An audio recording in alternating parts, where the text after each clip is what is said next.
Small business is the backbone of our economy, the country's economic engine. It helps raise people out of poverty and brings jobs to the youth. The National Development Plan is predicting that by 2030, SMMEs will generate 90% of the 11 million new jobs aimed for. So what is the best election outcome for this important sector? Joining us to discuss this is Small Business Development Minister Lindiwe Zulu, Vusumuzi Sibanda, Chairperson of the African Diaspora Forum, and Steve Skhosana, Secretary General of NAFCOC. Welcome, all three of you. Let me start off with you, Minister. I mean, when you hear about those in this sector, those operating in the sector, they complain about the red tape, it's still happening, that they're not getting adequate funding, that they've been pushed out of business by others and more impressive competition. Why is it still facing so many problems? It will face so many problems, basically because if we look at supporting small businesses, it's not about just the small businesses themselves, it's the overall support from an infrastructure point of view, from accessing the market to accessing finance, the usual things that small and medium enterprises talk about. That is why our department is structured in such a way that the first and most important thing that we need to do is to understand where are these SMMEs we are talking about? Who are these SMMEs that we're talking about? What are the real needs that the SMMEs need? And I think 5 years down the line, we know exactly. Because you promised that you would crush the red tape, and there are a lot of complaints that government is delaying paying these small businesses, which obviously will crumble after that. How have you improved that? We have improved that first and foremost by ensuring that there's consciousness and understanding and appreciation of the importance of SMMEs across the board in government.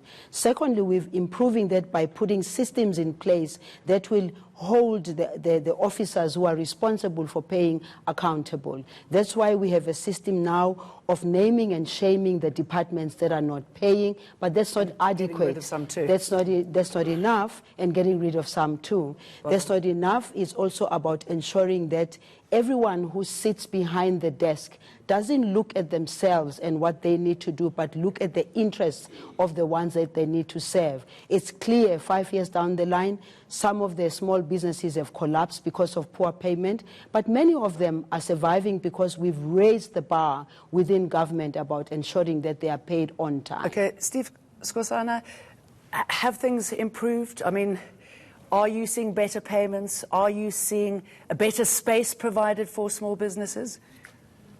Certainly in some departments. And like what? Some of the departments pay very on time. Mm-hmm. Within 30 days? Within 30 days.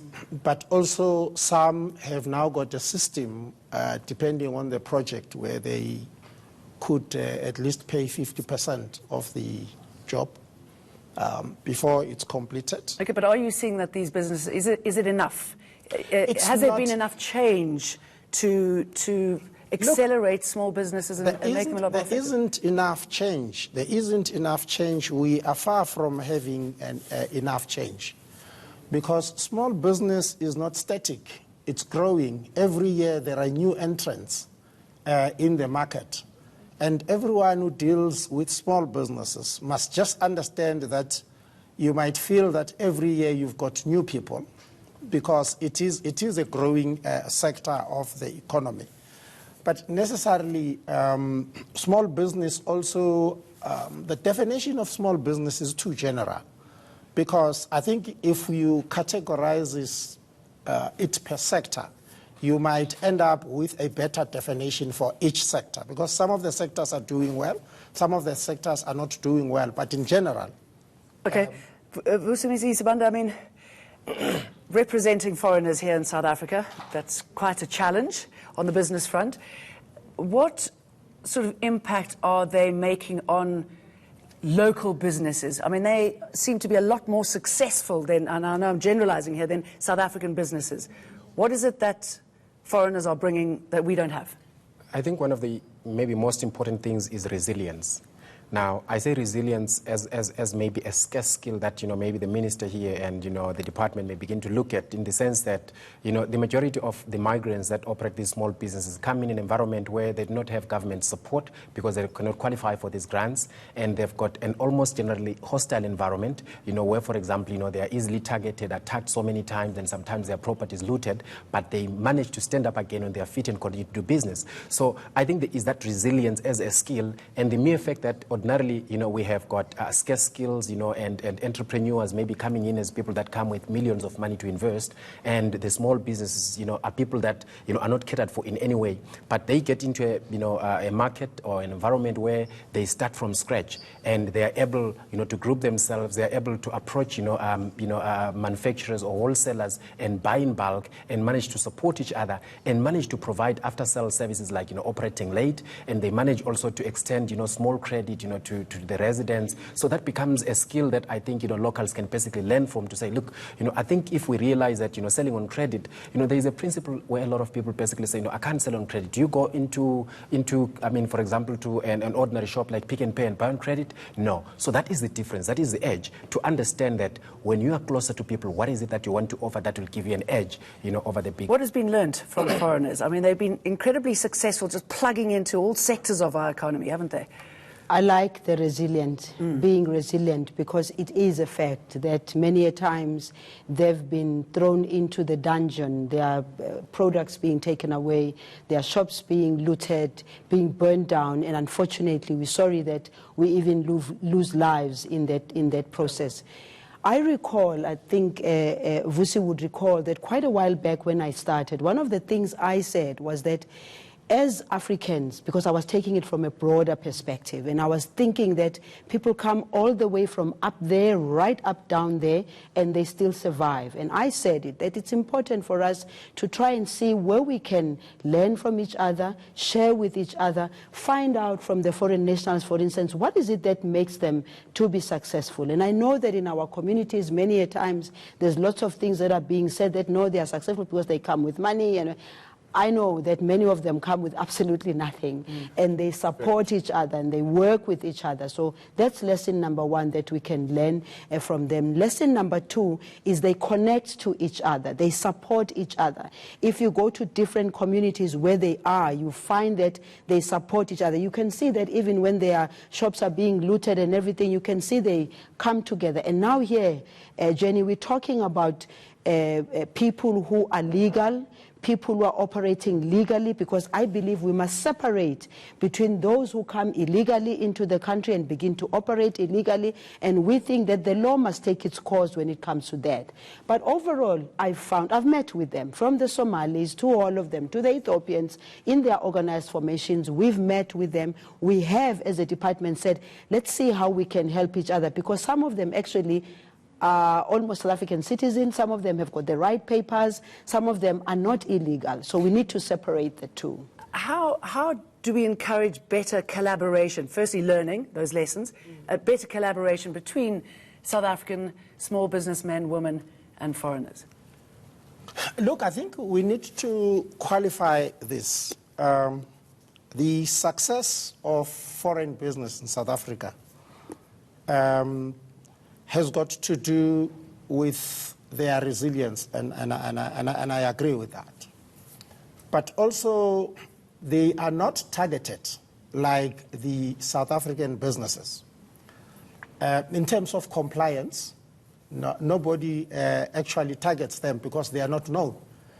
Most of the time, they are not even registered, and then they just trade. We've also... And there are concerns that obviously some of them are not paying tax. So some of them are not paying tax. Prices. Some of them are not even banking their money. You don't meet them at the bank. You don't know where they bank their money. So there is a problem that there is unfair competition between the locals and the foreign businesses. So in other words, the foreign businesses, if you go to townships, they operate in small shops, but they also sleep inside that shop. But if you are a South African, in terms of the health and acts in South Africa, you can't sleep inside the shop. So those things are not monitored. and therefore their overheads are slightly lower than the how is overheads the of the monitoring? South African. Sorry, I can see you pulling faces there and clearly disagreeing. Look, I think there is a something very generic that is always said that, small businesses, for example, they manufacture, especially migrants, they manufacture their own products. That's why we had the fake, story of goods last year, and the minister came out to say, look, there's nothing called fake here because we really haven't seen that.